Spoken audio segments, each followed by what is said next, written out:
The tension between Meri, Robyn, and Kody had been simmering for years, but nothing prepared fans for the emotional breaking point that finally shattered whatever trust remained in their fractured family.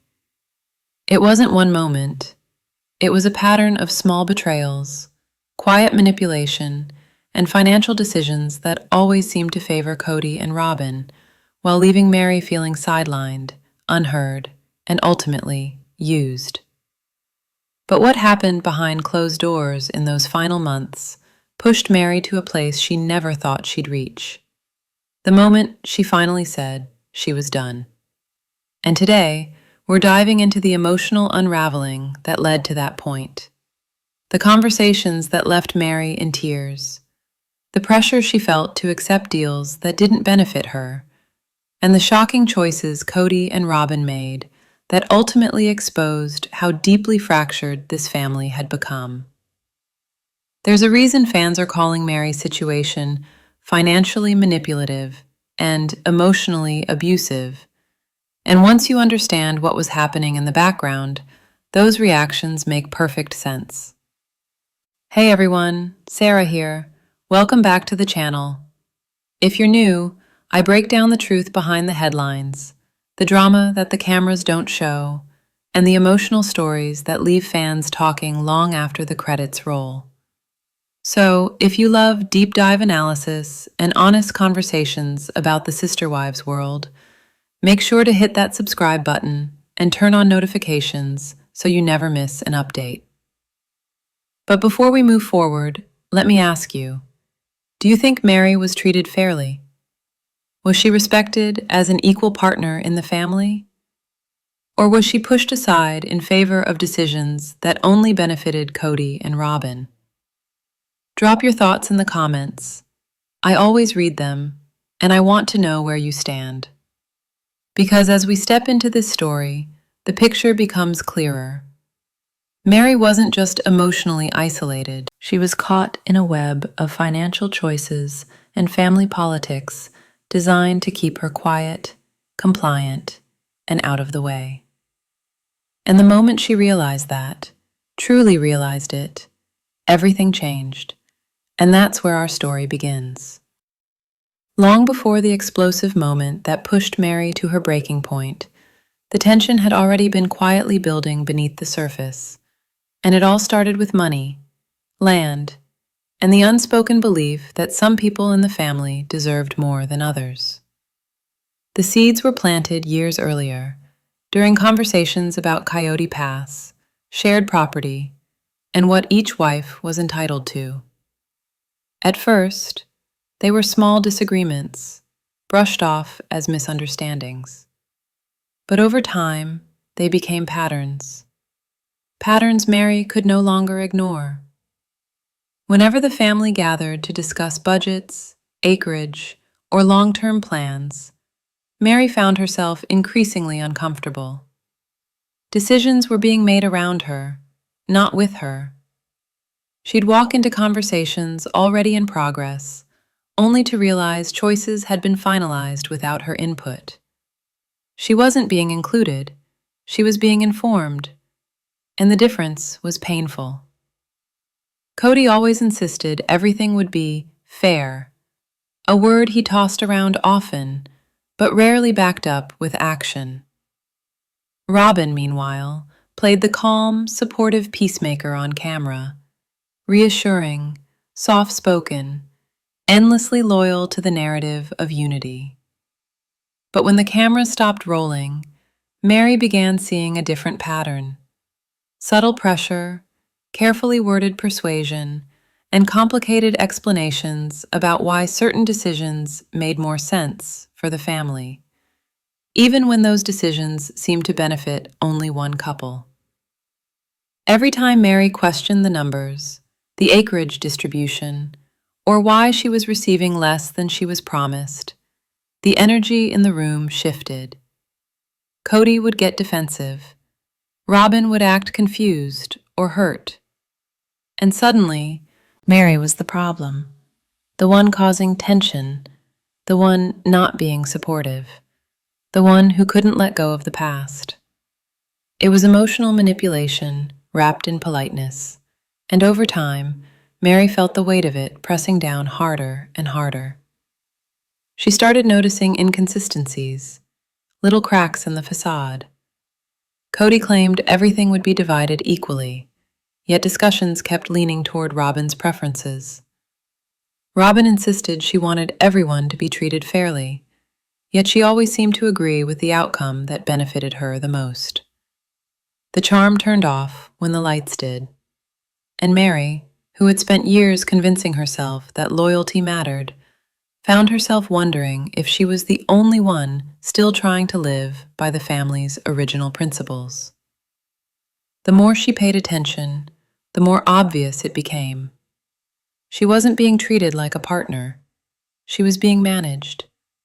And emotionally, she felt herself shrinking, becoming quiet, compliant, a version of herself she barely recognized.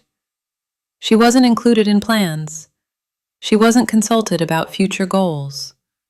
She wasn't even seen as someone whose feelings mattered in the long-term picture.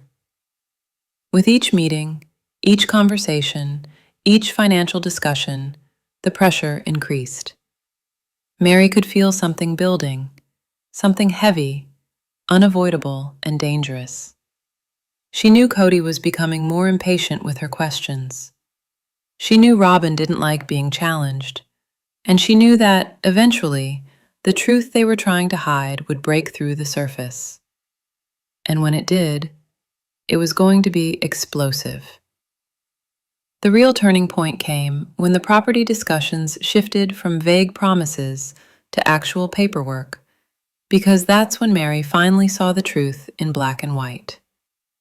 All those years of talk about fairness and equal division suddenly became complicated, confusing, and strangely inconsistent the moment signatures were required. What should have been a straightforward process turned into a maze of delays, shifting explanations, and emotional pressure that left Meri feeling trapped.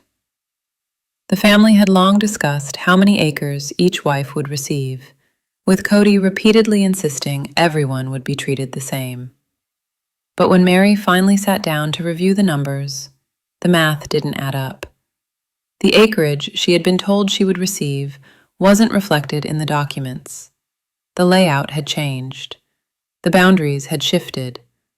Plans that were once agreed upon were suddenly still being finalized. It felt like the target kept moving every time she asked a question. And then came the signatures, or rather, the refusal to sign. Robyn's refusal became the centerpiece of the confusion. Publicly, she presented herself as calm and cooperative. She repeatedly said she wanted everything to be fair for everyone. But privately, she stalled. She questioned. She delayed. She came up with new concerns every time the papers were brought forward. Days turned into weeks, and the simple act of signing her part of the paperwork became a wall Meri couldn't get past. Each delay carried implications that were never fully explained. Every time Meri asked why the process couldn't move forward, she was given vague answers or told she was overthinking. The more she asked, the more defensive Kody became. His irritation grew sharper each time the topic resurfaced.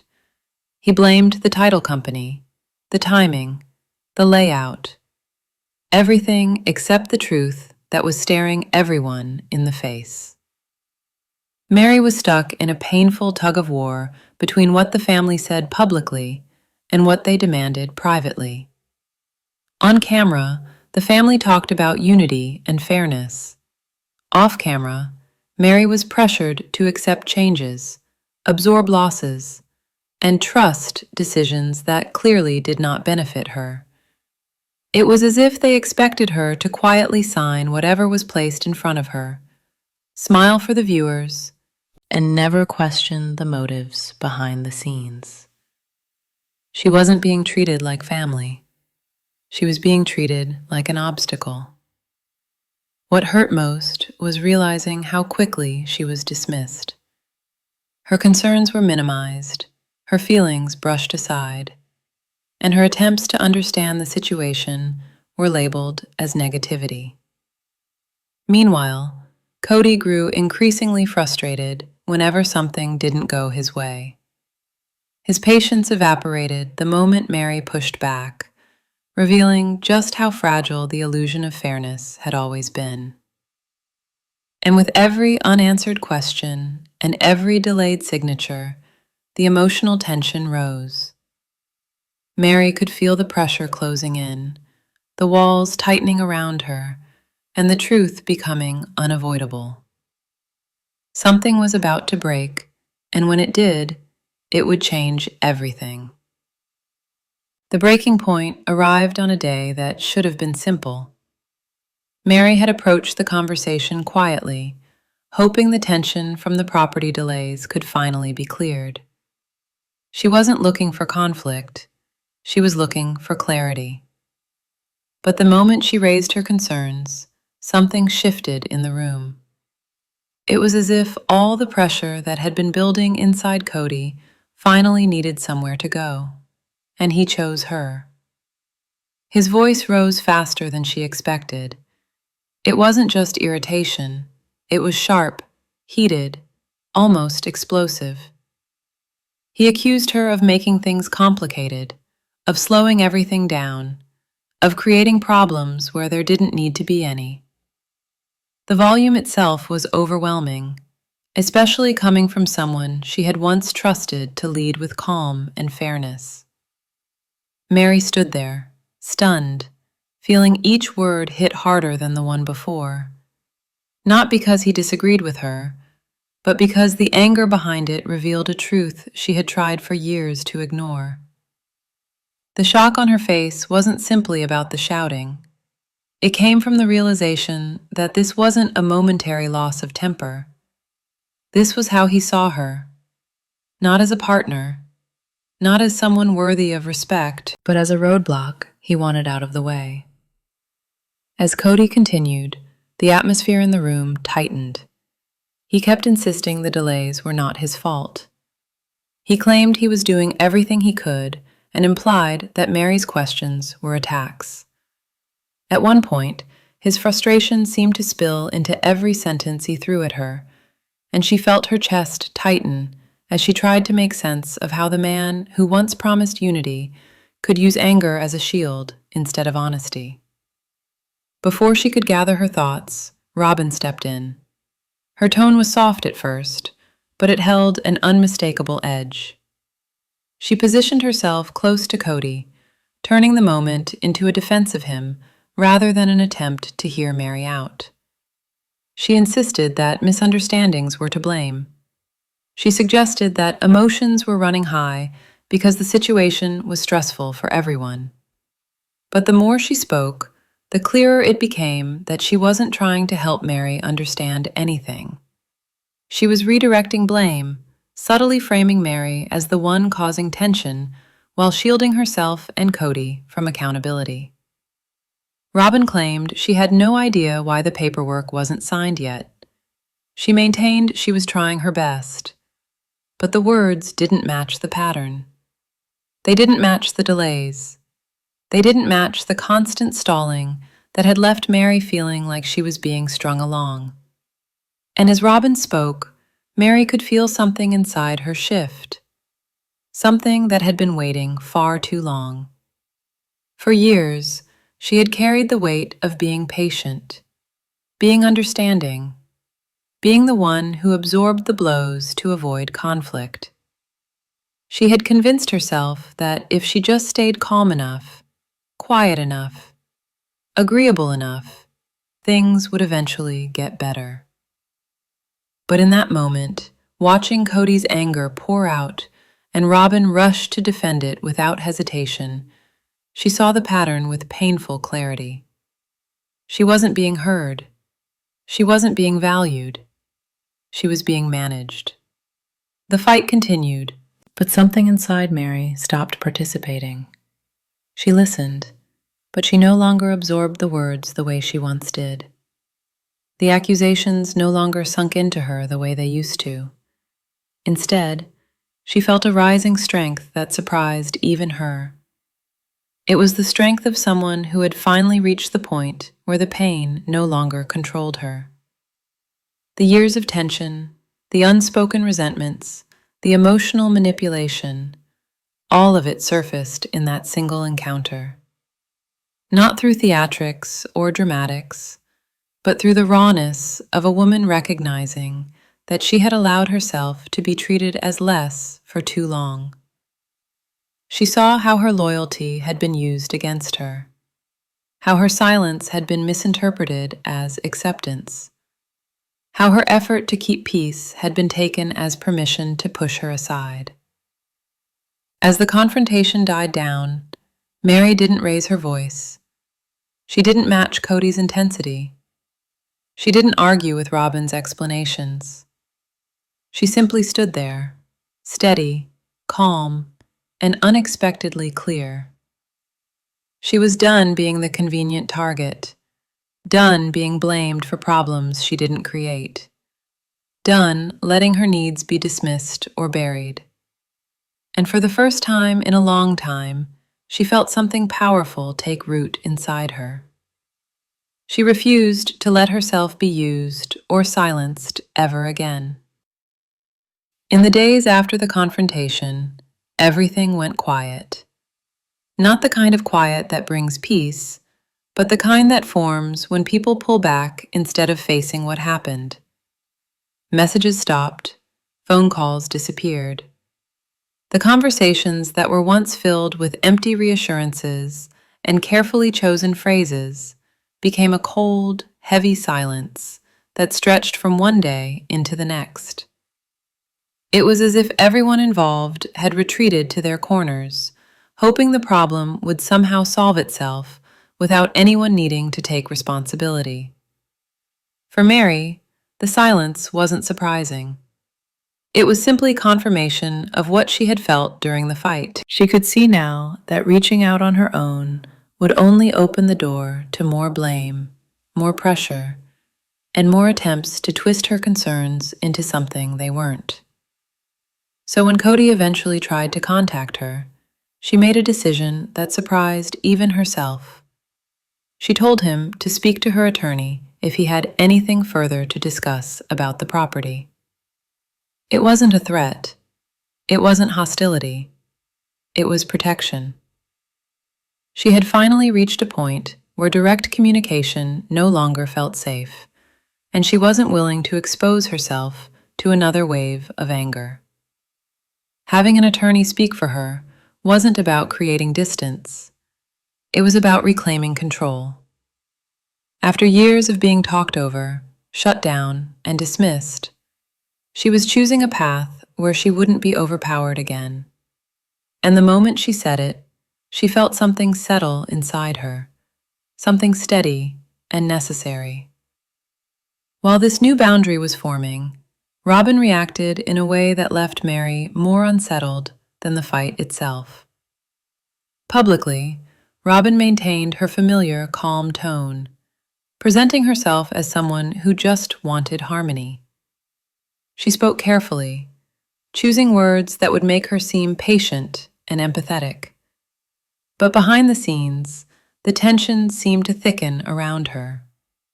She questioned decisions, made comments that stirred uncertainty, and pushed narratives that kept the pressure focused on Meri's choices. She wasn't yelling or arguing. Instead, she used quiet influence, shaping conversations in ways that kept suspicion in the air. And even though she appeared composed, Meri could sense the shift. It felt like the calmness was a mask stretched too tightly over fear. Fear of losing control, fear of losing her position, fear of facing the truth behind the stalled paperwork.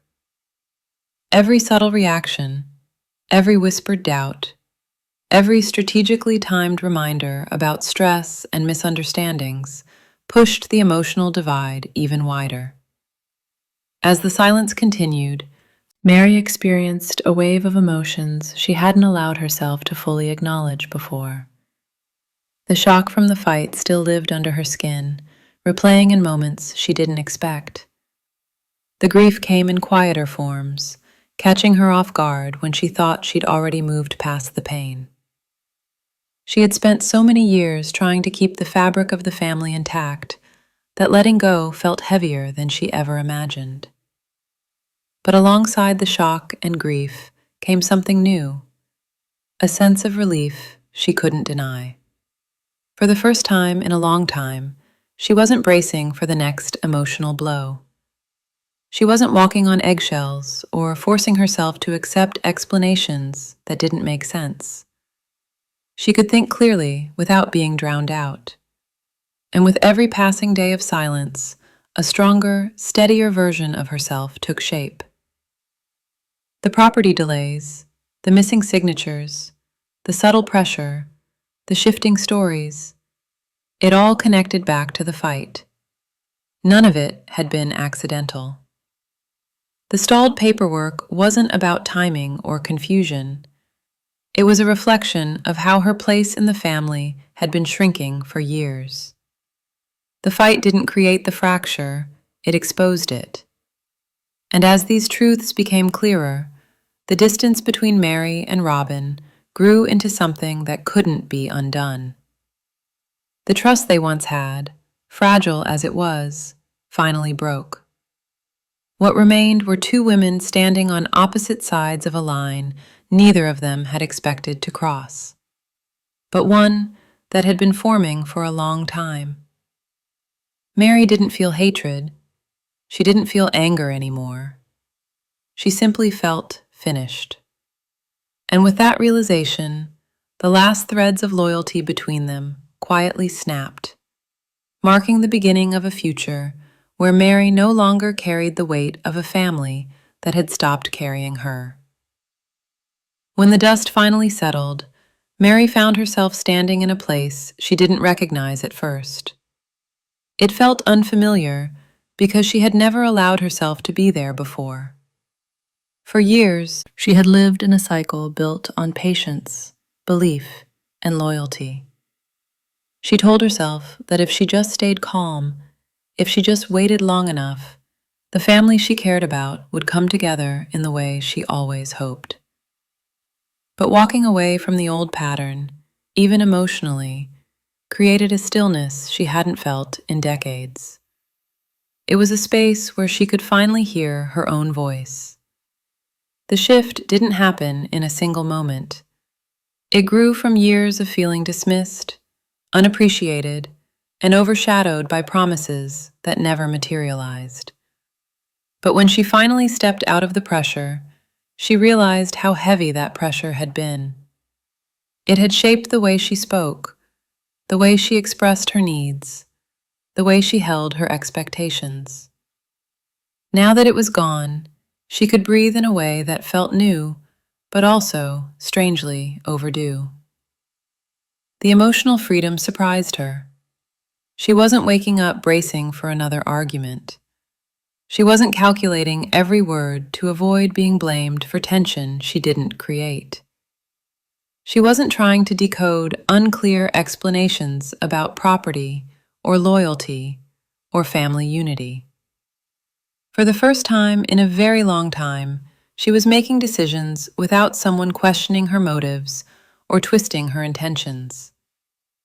The silence that had once felt cold slowly transformed into something peaceful.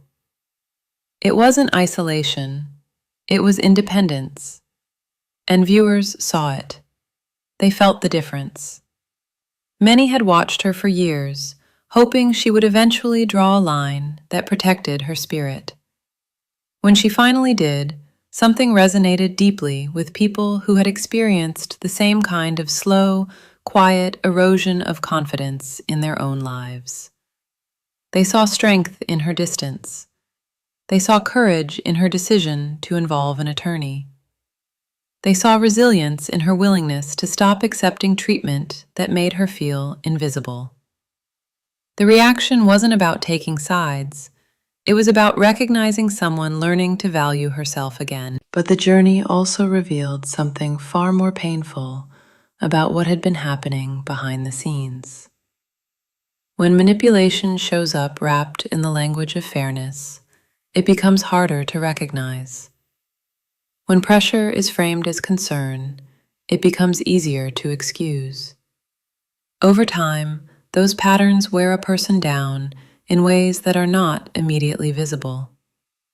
That was the part Meri had carried the longest, the part that made her question herself, even when the facts were clear. Now, with distance, she could finally see how deeply those patterns had shaped her experience. She saw how equality had been promised but rarely practiced. She saw how loyalty had been expected from her while rarely being returned. She saw how decisions that affected her life were made behind her back, softened with explanations that didn't stand up to the light. Realizing these truths wasn't easy, but it allowed her to rebuild without carrying illusions that only kept her stuck. And that rebuilding marked the beginning of something powerful. She started moving with a confidence that came from understanding her own worth, not the worth assigned to her by people who didn't treat her with respect. She allowed herself to step into opportunities that once felt out of reach. She reconnected with parts of her identity that had been overshadowed by years of emotional strain. She remembered what it felt like to trust her own judgment. Most importantly, she discovered she didn't need to justify her boundaries to anyone. That realization closed the chapter in a way nothing else could. It wasn't loud or dramatic. It was steady and sure, shaped by a strength she had earned through every hard moment she endured. The fight, the silence, the lawyers, the broken trust, all of it led her to this place, where she no longer questioned whether she deserved better. She knew she did. And with that understanding, she walked forward with a quiet confidence, ready to write a future shaped by her own voice, her own choices, and her own unshakable sense of self. In the end, this story is about far more than property lines or delayed signatures. It's about the quiet ways betrayal can stretch through a family, changing the shape of relationships piece by piece until they barely resemble what they once were. It's about how trust can be chipped away slowly, almost silently, until a person realizes they've been standing on fractured ground for years. But it's also about something deeper. The strength that rises when someone finally steps out of that cycle and chooses truth over fear. Meri's journey shows what happens when a person stops shrinking themselves to fit inside a place where they no longer feel valued. It shows how clarity can grow from the most painful moments, and how walking away from familiar hurt can open a door to a future that finally feels honest. There is freedom in naming what was wrong. There is healing in refusing to carry blame that doesn't belong to you. And even though the ending of a long relationship can feel like a kind of loss, it can also be the beginning of a truer life. To everyone watching, I want to hear what you think. Do you believe this kind of break was inevitable? Or do you feel it could have been prevented if the truth had been faced earlier? Your thoughts matter here, and I hope you'll share them in the comments so we can talk about this together. If you're new here, thank you for spending your time with me today. Make sure to subscribe so you don't miss any of the stories and updates we explore on this channel. Your support means more than I can say. And as we close this chapter, remember this. Sometimes the most powerful moment in a person's life is the one where they finally choose themselves. Even if it means walking away from everything that once felt familiar.